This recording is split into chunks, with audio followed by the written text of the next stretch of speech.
Ya assalamu alaikum wa rahmatullahi wa barakatuh. Mbadde mbasaba mumpeeyo eddakiika emu bbiri. Mwenna abali mu gurupu eno tuli mu mwezi omutukuvu abasiraamu mwebale kusiiba alhamdulillah. Mbadde mbasaba mujje twogeremuko katini kuba njagala kuvaawo. Mbadde mbasaba mujje twogeremuko njagala kuvaawo alhamdulillah. Yambadde mbasaba mujje alhamdulillah njagala kuvaawo. Mbadde nsaba mujje twogere njagala kuvaawo. Sirina gwendabako online naye njagala kuvaawo alhamdulillah mujje twogeremuko. Nnyabo neyanziza nnyo webale kujja. Ekindeese baganda bange abampuliriza, amanya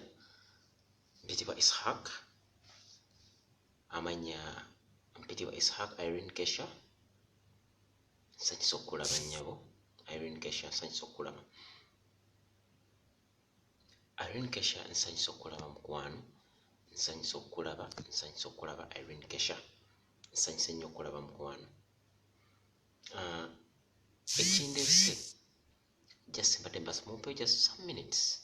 Kino temukitya obutera okubeerawo dakiika emu. Emabega awo napostingako ko ndina posti gye naleeta ng'aliwo omuwala alaajana bambi ng'alaajana mu kiyumba. Omuwala oyo baali bamuyita Nakato, ndowooza mujjukira. Omuwala oyo baali bamuyita Nakato, simanyi oba mujjukira. Yali Nakato ani Constance. Yali afunyemuko obuzibu naye neebaza Mukama era neebaza mmwe mwenna mbeebazanga, sijja kuminya omu. Waliwo omuwala bamukyala bamuyita Aisha ali Iraq. Bangi nnyo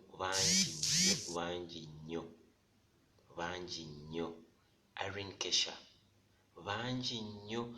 Omuwala oyo ndoza mwalaba vidiyo gye nabateekerako. For sure omuwala oyo nali simumanyi nga naye tammanyi, naye neebaza nnyo Mukama nti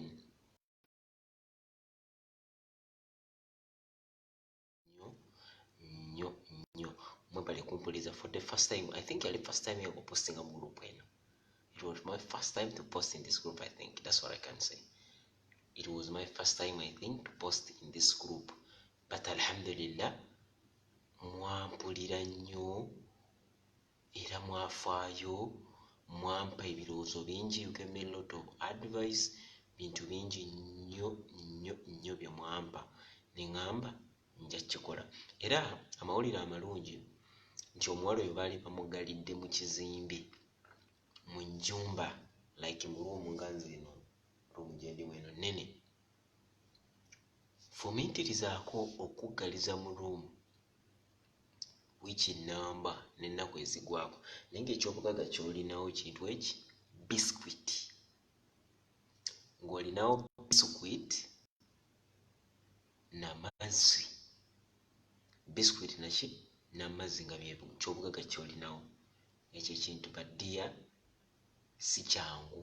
So olw'omulanga kuba twatukira abantu bangi era abaatuukira nnyo abantu bangi kuba nabawa ennamba gye nabawa yali yange.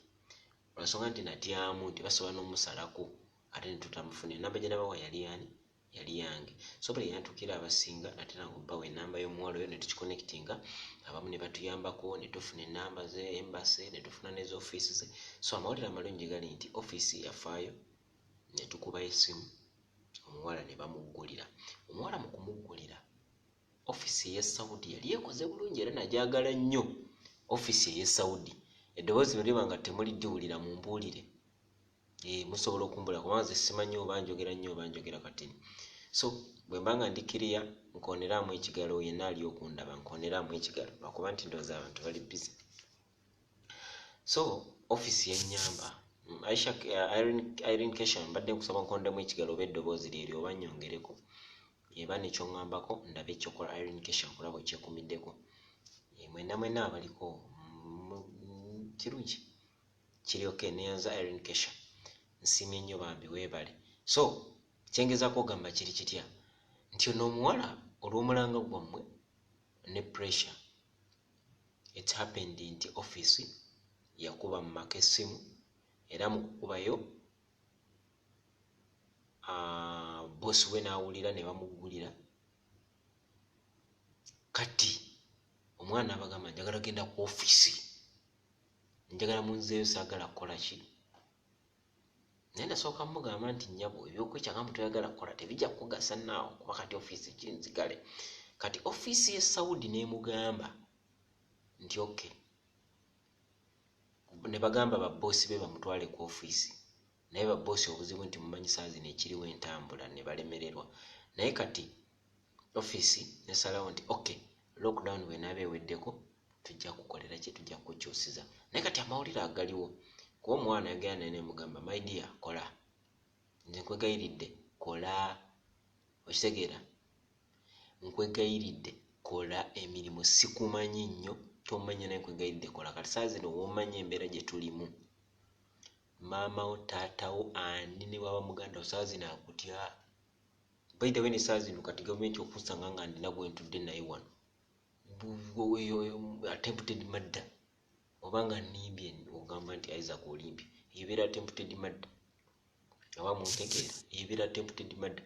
So wejja genda teneno mu mbeera gy'olimu bajja nakudduka nti oli mulwadde. So kati guma okole kyokole.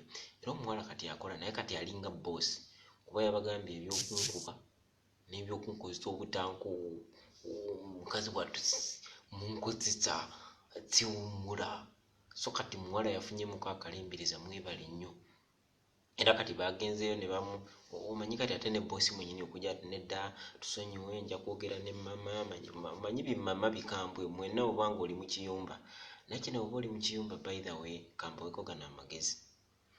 Ebiseera ebimu bizibu bingi nnyo bye tusanga naye nze gwe mulaba kamwa koogera. Omanyi nga nakolerako emyezi 5 nga sifuna musaala. So ebintu bya bano nga tuli ku mawanga ebiseera ebimu tulina okubeera beegendereza, especially ate ba sister baffe abali mu sinki.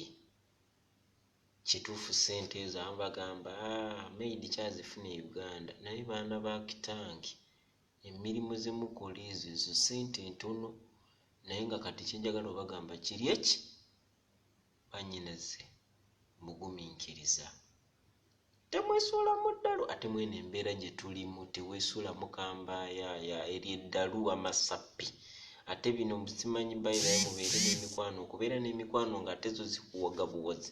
Omanyi si kito bw'obeeranga ne mukwano gwo ngaye ebigambo byakubuulira mbwakubuulira ebyo ebikusanyusa wrong button. Mukwano gwo omukwano omulungi ng'eno embeera gye tulimu ey'okukyeyo obeera ne mukwano gwo nga ye aliwo okukubuulira ekigenda otugasa so si kikusanyusanga bugwe. Because if you say nti oyagala ebikusanyusa owedde nti oyagala buli kadde bakubuulira ebikusanyusa kuba kati embeera Nakato gye yalimu yayagala kimu tumubuulire nti Nakato dduka mu kizimbe ekyo no era ng'omugambako nti kola nga ye si byaliko. Because Arab people are not good they are not good at all. Yeah. Era namugambye nti kati abeere mwegendeza ebintu byalya biki ye abalage nti okukola alikola kuba bw'abalaga nti nze lockdown oluggwako njagala genda obasobola n'okukola ekibi. So bannyinaze mwegendereze mubeere beegendereza. Olulungi am now 1 year and 5 months alhamdulillah Aisha Afsa Allah yebali kugumya. So basista mubeere beegendereza nnyo akajanja kewaffe ebiseera ebimu osooka n'ogumiikirizaamuko n'olowooza naye eddalu lyendeeta n'amasappe gano n'agendawo kati nga musaawa eno. My dear sisters, especially ba sister ffe tuli bulungi ebiseera ebimu kuba ffe ate ebyaffe ffe tulwana n'okulwana. Era nze nali nwanyeko infact najja siinwanyeemukko ng'ate ebintu bye bankozesa bya kifere naye nga bwe nabagana nakolako emyezi ezo nga sifuna ssente. Naye alhamdulillah bugumiikiriza.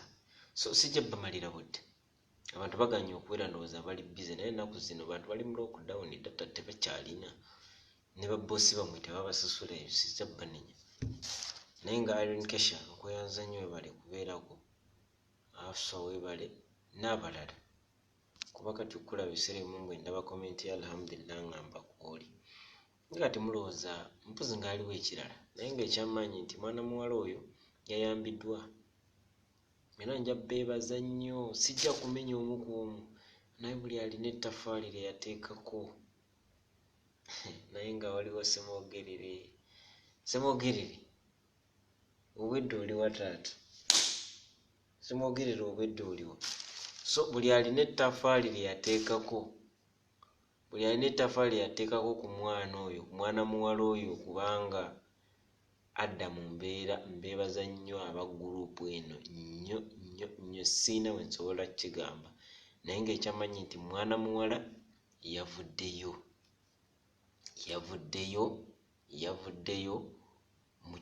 mubamugalira yavuddeyo kati ali bulungi akola emirimu naye okujjako nti lockdown kasitegwako ofiisi yakkiriza okumuzaayo emufunire enju endala era ekyo mbeebaza nnyo mwena abafaayo mu gurupu eno first time yange opostinga we muti eyo response gye mwampa yali nnungi nnyo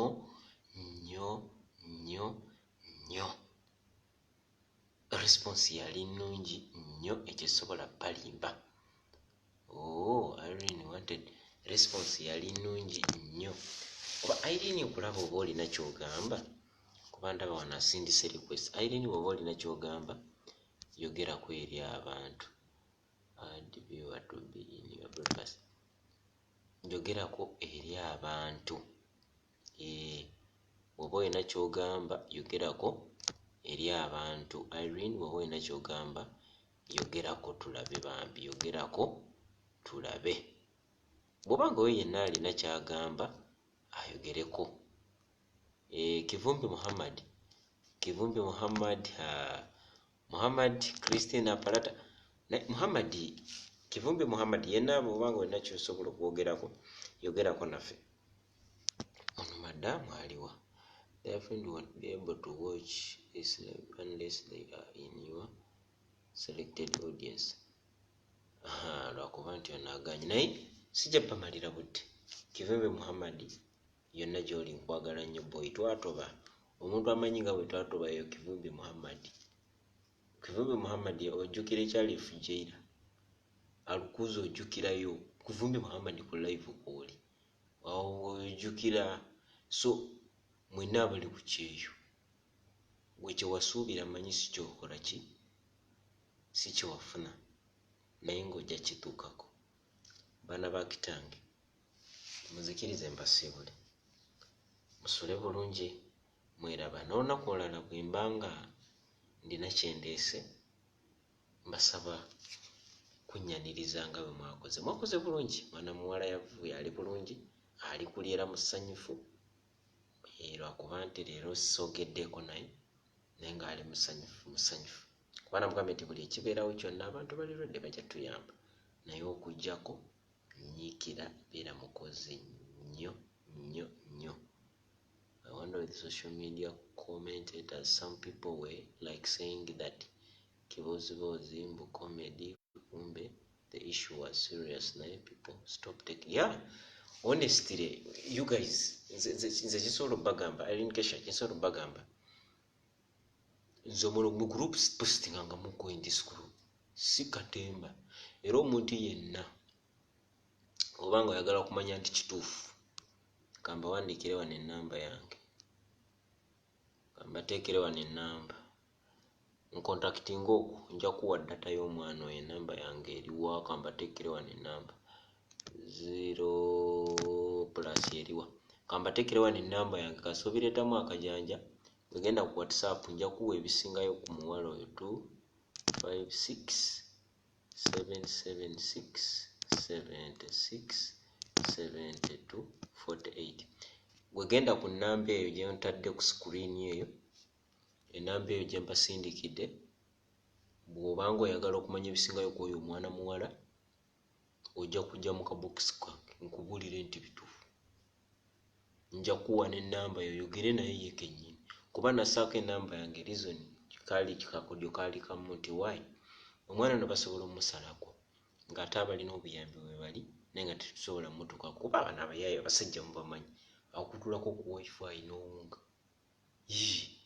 muba nnimbi akuggyako ku wifi batyo nakusalako gwe nosigala awo mwena bagyekuumiddeko mbagalanye naatera ogenda teyali katemba nze sisobola kujja mu katemba era munninda olulala era n'olunaku lwenzija kasoda ba t-shirt eno manyayinze sikolera live mu t-shirt etali eno nemba sikoleddemu eno nkolera mu red era kansanzija na t-shirt we bataba white and black ebera red omanya nazze ku katemba naye kasola beeno yeeyo bw'oba ng'oyagala okumanya ebisingawo ku eyo omuwala eyo ennamba that's my number jangu mu kabokisi nja kuwa ebisingayo so nsaba mwenna naye lwaki sibasiibula sawa zigenze sawa ziri 7 oba sawa zituzande banga zitusisa 7 kambasiibule naye baana bawala kino mmaliriza nga ŋŋamba basista bw'obanga oli ku kyeyo twajja kukola ebiseera waliwo gurupu zetubeeramu onakubulira nze ndi bulungi era nze bakama bange tebasobola kuŋŋambako era nze boosi wange bwaŋŋambako muboggolera era boosi wange bwaŋŋambako nebakatukola sikola mwana wa kitange tetufaanagana ababoosi bwe tebafaanagana kati nze ndi wano nze sifaanana na Semwogiriri sifaanana na Aisha kati nzitu ndowooza bulaba laba ennyindo so tetufaanagana era ebisirimu nga tutafaanagana kungulu kuno even mu mitima so kati oli kufera bantu nti boosi busimanya kukwata atya gumasappi wafuna omulungi bonna tebafaanana so tobeerawo okufera banno busimanyi nze boosi wange ankola bwati ebyo byo waggwe nga ggwe so owaye togendera ku ebyo mukitegedde so tobeerawo mu boosi wange ebyo ebintu mu byewale era ebisira ebimu omuntu waba akugambye ekintu sooka otule wansi lowoozaako nti naye aŋŋambye kino kuba aliwo omuwala waliwo yaŋŋamba nti omuwala omugambe baba bamuguddewo adduke agende ku poliisi ate ekyo temukikolanga waayi ojja kufuluma odduka enjoobuuka ekikomero omuwala bw'aligamba nti omubbye sente nti olina kyodduse nakyo ali kugamba nti oyo yanzibye eri byamasitappe musimanyi poliisi mbwekudduka kubuuka abamu mubeera chance tinemudduka naye nze sibawagira lwekyo bano abantu babbi bano abantu balina emitima mibi nze baganda bange ndi musiraamu naye kiyitibwa omuwalabu ndi musiraamu naye kiyitibwa omuwalabu lwakuba nti eddiini kirala n'omuntu ekiyitibwa omuwalabu nze sibalabanga muku nze omuwalabu namukyawa nenkyawa newagenda newateeka obubisi saagala nawe so mwenna be careful mbeere begeneza mu bye mukola munyikire mukole wuliriza ebigambo wuliriza bingi naye nga naawe okusalawo okubiiri kuku ate naawe nga tondagira ate mulekerawo okusalawo nga muli mu busungu ate nga muli mu masanyu kati ngoyo omuwala kuba kati waliwo omuwala omulala baali babiri sijja mwatulamanya oli yagamba nti sijja kukola oba munzite neŋŋamba ggwe aguma sappeeri era kati huyo yatandise okukola kuba kati bajja kulaba tokola oli awo oli mu nju bajja kukuggalira omwofiire omwo kuba tebao ekyokufa bakiraba obanga kulwala bw'obanga oyagala kumanya bingi ku mwana muwala oyo nabagambye ennamba yange nagiteesa okwo obanga olowooza katemba ojja kujja ewange nkuwa omuwala oyo oyogereko naye ali very happy. I'm telling you sikugamba nti ki era nawo nansindikidde na location ku WhatsApp abadde ku location by the way sikukyabubi ali location naye waliwo omuntu ebintu embeera gyakuyisaamu n'olabanga because olaba abantu bano manyi nga ffe batulabanga ate kati bw'obeerako komwera kati kuffe African black kati ate ffe tulinga nzikiza kati ate batulaba ku buddugavu bwaffe ate ffa ku buddugavu oli awo ate n'engeri gye tutunda byaffe kale akulabira ddala nga kikolimo oba kimpanzi. Ono afu atugambye nti ky'oba olaba nze siwuliriza ŋŋambo nedda, I listen but I don't put in mind. Job till God. Ebiseera ebimu omuntu oba akugambye ekintu wuliriza. Okuwuliriza si kubi, naye naawe nga ggwe olina okusanga nga ggwe omuntu, understand? Kati gwe kankuwa example, nkugamba nti naye omanyi lwaki obonaabona? Omanyi nti lwakuba nti maama oyo omuwa sente z'omuweeze yandibanga tazigira, nti oba okuba nti maami wo oba omusindikira sente kyekireeta n'oba nga toli mu mbeera ennungi, nti oba maami wo. Omuntu n'akugamba bwekyo naawe n'ogamba kituufu, engeri gye mpa maama era kuva banatandika okuwa maama sente embeera yayonooneka, naye n'ogamba kati maama sikyamuwa sente.